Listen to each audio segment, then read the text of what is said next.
We're gonna start with 8th place, ladies and gentlemen. 8th place. I don't think this is a controversial take. I think this is a take that most people will have. It's onic.ph. They've sold or they've transferred every single one of their players to Indo, to Malaysia, right? Obviously, Hate went to Malaysia, SMG, and everyone else went to Indonesia, as even Coach Jeb. So, yeah, onic.ph with this new roster, they literally took, I think, all like full rookies, right? All rookies, guys, all right? They took a full team of rookies, and this is a very high-risk play that they're making, right? With a lot of rookies, almost all of their members are rookies. We're just gonna have to see how that plays out. But RRQ Kingdom made a real MPI ranking reflect this. Hey, obviously from the RRQ Kingdom. Hey, man, you know, I'm giving my own take on this. Maybe it's right, maybe it's wrong. I hope I'm wrong though, because then it'll create a lot of excitement, right? If the list is entirely wrong, if GeekFam gets number 1, it's gonna be exciting, right? So let's move on. onic.ph number 8, because they have a lot of new players. I don't know if they're gonna be able to perform well on stage against the veterans, against the all-star teams, especially here. We'll see. We'll see. Not all, exactly, not all, but there are a lot of rookies on this team. A lot of players who haven't played together in a team, and now they're gonna be working together, right? Then, for number 7. Oof. Now, I don't know about this one, boys. Number 7 is tough. I am sorry. This team, I've heard that this team has a lot of fans. Like, this team is I think has the biggest fan base. One of the biggest fan bases in MPLPH. I'm very sorry. nxpe. They were solid in season 9. They've always been like, you know, solid, but I don't know. I have a feeling that the nxpe aren't going to perform that well in season 10. Again, I hope I'm wrong. I hope there's going to be some differences from my prediction to actual, like, the reality of it, because I want to see these teams prove me wrong for sure, right? This can be additional motivation for the teams, but I have to be honest, man. You know, I say what I think, and I think Nexplay Evos aren't really going to be a crazy threat. Again, hope I get proven wrong, but I don't see much from nxpe for now, right? Hopefully I'm wrong. Bren Esports, though, I'll put them in a solid 6th. This team, I think the dark horse of this of MPL season 10 is going to be Bren, which is funny to say, right? Because at one point Bren was actually the top dog. They were the big boys, man. They won M2, but after M2 it felt like, yeah, they kind of dropped. But I think Bren are going to be a threat. Are they going to be a consistent threat? No, I don't think so. But are they going to be a threat? Yes. Right? 6th place for Bren Esports. Hopefully they prove me wrong again. I love Coach Ducky. I love how he plays and how he looks. His perspective on the game and how it's actually played is amazing. He's still a mastermind. I hope Coach Ducky can actually bring Bren back to the top. And that's all I have to say, man. Bren Esports, number 6. Even with their new players, I think they can still do it. Then this, oh god, no, this oh my god, boys. You know what, boys? I'm gonna go for a pretty fire hot take. All right, boys. This is a hot take, boys. This is a hot take. Okay. I'm gonna be putting Omega here, boys. I don't know why. All right. Well, I do know why. Omega has a massive fan base as well. I love Omega. I love their team. I love the players, but they're very inconsistent, guys. And I think everyone can agree on this, right? A lot of people are spamming Echo in the chat, but I feel like in the regular season, Echo has been more solid. Omega has always been a team that no one expects to, like, be crazy. All right, guys? And I have to... This is my explanation for this, guys. Why do I put them in 5th? Is because Omega always destroys and subverts your expectation. I don't think anyone expected Omega to make it to the Grand Finals. If you expected Omega to make it to the Grand Finals, I'm gonna have to call you a liar in Season 9, right?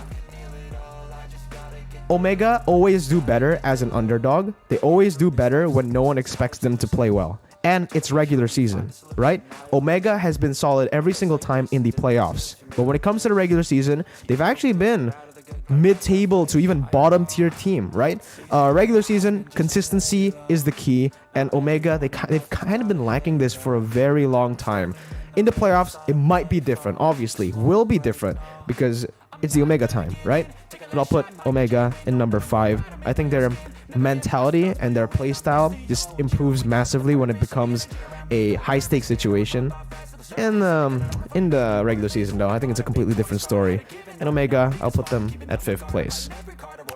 Again, top 4 in MPL ID, very, very close. That's what I said. But I think here in MPL PH, I think it might be a bit more competitive than ID. Because I think we've seen it as well in MPL Season 9 that the 8th place team was actually able to beat the 1st and the 2nd place team in some situations. But I'm going to be putting TNC here in number 4, right?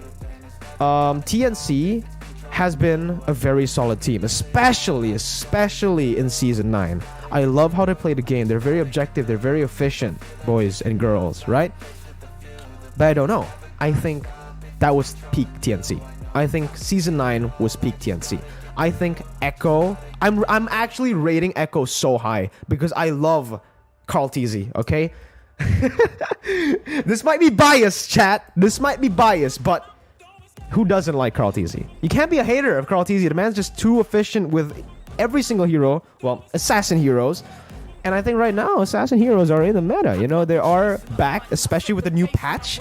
Nerfing Tamas. Thank God, by the way, Moonton. Oh my God, I've been waiting for the Tamas nerf for ages, man. God, it feels like ages, but it's only been like a few weeks. But man, thank you Moonton for nerfing Tamas. That hero was busted, garbage. Oh my God, I hate Tamas so much, especially in the jungle, guys.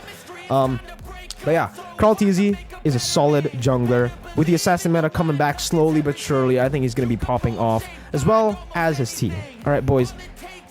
This team, I think everybody knows. Oh, thank you so much. Renejay, what's up? Sheesh, emotional damage. Yeah, we're going for a lot of hot takes here for PH. But yeah. Oh, did we actually hit 1K viewers? No, 943. 943. We're not there yet, boys. We're not at the 1K mark just yet. But yeah, I think with this roster, let me just bring out the roster real quick, right? Let's just see. Echo. Let me check their page, right? Because this team is an all-star team. They were an all-star team. In Season 9, we actually did see them like perform really well, right? They were actually undefeated for a long time. But in the playoffs, they fell. And this is what happens when you make when you form a new team that's consisted of a lot of star players. In the first season, they might falter, but I absolutely think that Echo are going to be better than they were in Season 9. And I think with this all-star roster, they might have like the biggest potential, right? I think, yeah. Well, we'll see. This team is insane. 𝗏𝗏𝗢𝗙, 𝗏𝗏𝗏𝗡, Sanford, 𝗏𝗏𝗢𝗙, Zeta, Sanji, BennyQT outplayed Yawi. Yawi is insane, bro. Especially on Cho. My God. But yeah, we'll see. We'll see how this team performs in Season 10. I think it's gonna be solid. I think they're gonna be solid. Next team, top 3. Oof. Top 3. Oh wait, where did they put Echo? Okay, so my bad. I was talking about Echo. I'll put Echo as number 3 here. Okay, top 2, boys. RSG and Blacklist International. Now, I have doubted Blacklist International way too many times, boys. And I will not make the same mistake. I will never underestimate Blacklist again until it's actually proven to me. Okay? RSGPH number 2 and Blacklist International number 1. I've heard some horror stories from the players here in Indonesia when they go up against Blacklist. Okay? In scrims. A lot of the teams who I've spoken to, they've literally said that Blacklist have been unplayable these few weeks. I think both of these teams are very close though. Okay, very close. RSG might actually be number 1. All right, But as long as VWise is on any team, I think it's just very difficult to play against, especially when you get to that late game, when every single mistake you make can be punished 100 times over. V makes the perfect decisions, and I think I think everyone knows this, right? I think everyone, or most people, can agree with me. Venus is probably the best shot caller, probably the best decision maker in MLBB currently, and I don't think it's going to stop. I've said this before. I think they might be able to break the Emerald curse. I think they might go to M4 again. Oh my god, 1,000 viewers. Yo, thank you guys so much. 1,000 viewers on the stream. Can we get a W in the chat, boys? Yo, but yeah, there you go. Blacklist unplayable. Are they perfect though? No team is perfect, right? Obviously there are mistakes that can be exposed, especially when it comes to like the top 2, the top 3 teams here. I think every single team will be able to expose some of those weaknesses, but it's about how you recover in the game. It's about how you adapt. And Blacklist have been the most adaptive team, the best adaptive team.